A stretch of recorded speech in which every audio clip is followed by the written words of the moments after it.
Hello hi friends, ತಮಗೆಲ್ಲರಿಗೂ ಇವತ್ತಿನ ಸಂವಿಧಾನ ದಿನದ ಶುಭಾಶಯಗಳು. ನವೆಂಬರ್ 26 ನಮಗೆಲ್ಲ ಗೊತ್ತಿರುವ ಹಾಗೆ ಸಂವಿಧಾನದ ಒಂದು ದಿವಸ ಅತ್ಯಂತ ವಿಶೇಷವಾಗಿರ್ತಕ್ಕಂಥ ದಿವಸ. 2015ರಿಂದ ಸರ್ಕಾರ, ನಮ್ಮ ಭಾರತ ಸರ್ಕಾರ ಏನಿದೆ ಸಂವಿಧಾನ ದಿವಸವನ್ನು ಆಚರಿಸಬೇಕಂತ ಹೇಳಿದ್ರು. ಅದಾದ ನಂತರ ಇವತ್ತಿನವರೆಗೆ ಸಂವಿಧಾನ ದಿವಸವನ್ನು ನವೆಂಬರ್ 26ರಂದು ಪ್ರತಿ ವರ್ಷ ಆಚರಿಸಲಾಗುತ್ತೆ. ಇದೇನಿದು ಜನವರಿ 26 ಗಣರಾಜ್ಯೋತ್ಸವ ಇದೆ, ನವೆಂಬರ್ 26 ಸಂವಿಧಾನ ದಿವಸ ಯಾಕೆ ಮಾಡ್ತೀವಿ, ಇದರ ಹಿಂದಿನ ಹಿನ್ನೆಲೆ ಏನು ಅನ್ನೋದ್ರ ಬಗ್ಗೆ ನಾವು ಸ್ವಲ್ಪ ಬೆಳಕು ಚೆಲ್ಲೋಣ. ನಾವು ಅದರ ಪ್ರಕಾರ ಕರ್ನಾಟಕ ರಾಜ್ಯದ ಒಂದು ಆದೇಶ ಕೂಡ ಇದೆ. ವಿಶೇಷವಾಗಿ ನಮಗೆ ಸರ್ಕಾರದಿಂದ ಇಲ್ಲಿ ನೀವು ನೋಡ್ಬೋದು, ಪ್ರಯಾಂಬಲ್ ಆಫ್ ಕಾನ್ಸ್ಟಿಟ್ಯೂಷನ್ ಇದನ್ನ ಕೂಡ ಕೊಡಲಾಗಿದೆ.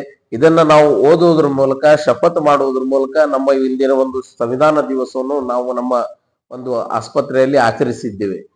ಪ್ರತಿಯೊಬ್ಬರು ಪ್ರತಿಯೊಂದು ಇಲಾಖೆಯಲ್ಲಿ ತಮ್ಮ ತಮ್ಮ ಒಂದು ಏನು ಕಚೇರಿಗಳಲ್ಲಿ ಈ ರೀತಿ ಸಂವಿಧಾನದ ಒಂದು ದಿವಸವನ್ನು ಆಚರಿಸುತ್ತಾರೆ. ಅದರ ಪ್ರಕಾರ ನಾವು ಕೂಡ ಆಚರಿಸಿದ್ದೇವೆ. ಆದ್ರೆ ಕೆಲವೊಂದಿಷ್ಟು ಒಂದು ವಿಶೇಷವಾಗಿರ್ತಕ್ಕಂಥ ವಿಷಯಗಳ ಬಗ್ಗೆ ನಾನು ಇಲ್ಲಿ ಚರ್ಚೆ ಮಾಡಲು ಇಷ್ಟಪಡುತ್ತೇನೆ.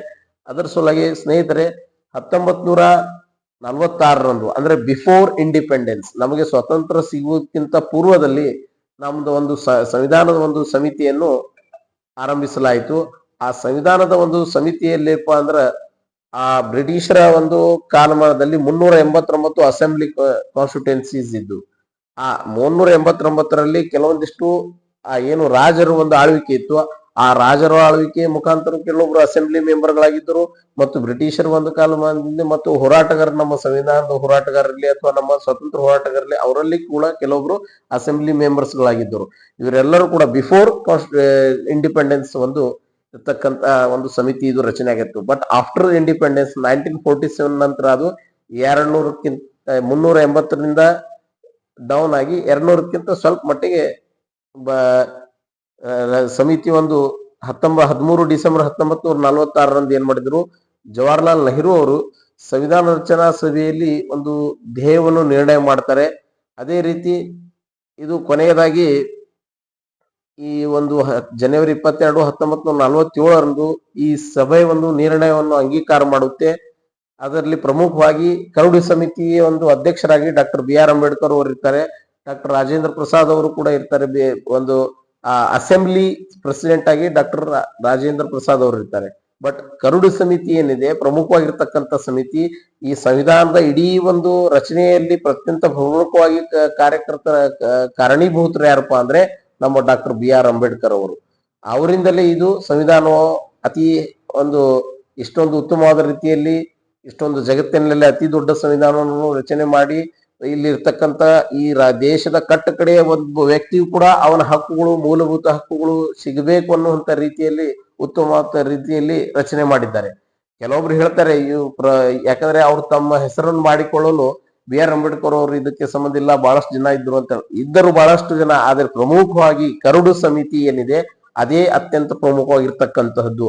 ಇದನ್ನ ರಚನೆ ಮಾಡಿರ್ತಕ್ಕಂಥದ್ದು BR ಅಂಬೇಡ್ಕರ್ ಅವರು ಅನ್ನೋದನ್ನ ನಾವು ಮಾತ್ರ ಮರೆಯಲಿಕ್ಕೆ ಸಾಧ್ಯವಿಲ್ಲ.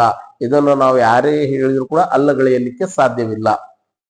ಇನ್ನೊಂದು ಏನಪ್ಪಾ ಅಂತಂದ್ರೆ, ಈ ನಮ್ಮ ಏನು ಪ್ರಜಾಸತ್ತಾತ್ಮಕ ಇರ್ತಕ್ಕಂಥ ಈ ನಮ್ಮ ದೇಶದಲ್ಲಿ, ಪ್ರಜಾಪ್ರಭುತ್ವ ದೇಶದಲ್ಲಿ ನಾವು ನಮ್ಮ ಒಂದು ಕಾನ್ಸ್ಟಿಟ್ಯೂಷನ್ ಅನ್ನು ನಾವು ರಕ್ಷಣೆಯನ್ನು ಮಾಡಬೇಕು. ಆವಾಗ ಕಾನ್ಸ್ಟಿಟ್ಯೂಷನ್ ನಮಗೆ ರಕ್ಷಣೆ ಮಾಡುತ್ತೆ. ಅದರ ಪ್ರಕಾರ ನಾವು ನಡೆದುಕೊಳ್ಳಬೇಕು. ಅದರ ಒಂದು ದೇಹೋದ್ದೇಶಗಳು ಏನಿದಾವೆ ಇಲ್ಲಿ ನೀವು ನೋಡಬಹುದು. ಸಂವಿಧಾನದ ಒಂದು ಪೀಠಿಕೆ ಇದೆ. ಆ ಪೀಠಿಕೆಯನ್ನು ನಾವು ಓದಿ ಅದರ ಪ್ರಕಾರ ನಮ್ಮ ಒಂದು ಇಲ್ಲಿ ಉತ್ತಮವಾದ ಒಂದು ಸಿಟಿಜನ್ ಆಗಿ ನಾವು ಕಾರ್ಯನಿರ್ವಹಿಸಿದ್ದೆ ಆದಲ್ಲಿ ನಮ್ಮ ದೇಶ ಅತ್ಯಂತ ಒಂದು ಮುಂದುವರಿದ ರಾಷ್ಟ್ರ ಅಲ್ಲ, ಮುಂದುವರೆದಿರ್ತಕ್ಕಂಥ ರಾಷ್ಟ್ರಗಳಲ್ಲಿ ನಾವು ಸೇರಿಕೊಳ್ಳೋದ್ರಲ್ಲಿ ಸಂಶಯವೇ ಇಲ್ಲ ಸ್ನೇಹಿತರೆ. ಒಟ್ಟಾರೆಯಾಗಿ ಇನ್ನೊಮ್ಮೆ ತಮಗೆಲ್ಲರಿಗೂ ಈ ಒಂದು ಕಾನ್ಸ್ಟಿಟ್ಯೂಷನ್ ಡೇ ಏನಿದೆ ನವೆಂಬರ್ 26 ಅದರ ಒಂದು ಶುಭಾಶಯಗಳನ್ನು ಹೇಳಲು ಇಷ್ಟಪಡುತ್ತೇನೆ. ಇದರಲ್ಲಿ ಮಹಿಳೆಯರು ಕೂಡ ಇದ್ರು ಈ ಒಂದು ಸಮಿತಿಯಲ್ಲಿ. ಮತ್ತೆ ಎಲ್ಲ ಒಂದು ಸಮಾಜದಿಂದ ಇರ್ತಕ್ಕಂಥ ಎಲ್ಲ ಒಂದು ಸಮಿತಿ ಸದಸ್ಯರು ಕೂಡ ಇದರಲ್ಲಿ ಇದ್ದರು. ಆದ್ರೆ ಪ್ರಮುಖವಾಗಿ ಕಾರ್ಯನಿರ್ವಹಿಸಿರ್ತಕ್ಕಂತಹದ್ದು ಫ್ರೆಂಡ್ಸ್. ಇವಾಗ ಈ ವಿಡಿಯೋನ ಹೆಚ್ಚಿಗೆ ಶೇರ್ ಮಾಡಿ, ಲೈಕ್ ಮಾಡಿ, ಕಮೆಂಟ್ ಮಾಡಿ, ಸಬ್ಸ್ಕ್ರೈಬ್ ಮಾಡಿ. ಇದೇ ರೀತಿ ಮತ್ತೊಂದು ವಿಶೇಷವಾಗಿರ್ತಕ್ಕಂಥ ವಿಡಿಯೋದಿಂದ ಮತ್ತೊಮ್ಮೆ ಬರ್ತೇನೆ. ಅಲ್ಲಿವರೆಗೆ ತಮಗೆಲ್ಲರೂ ಧನ್ಯವಾದಗಳು.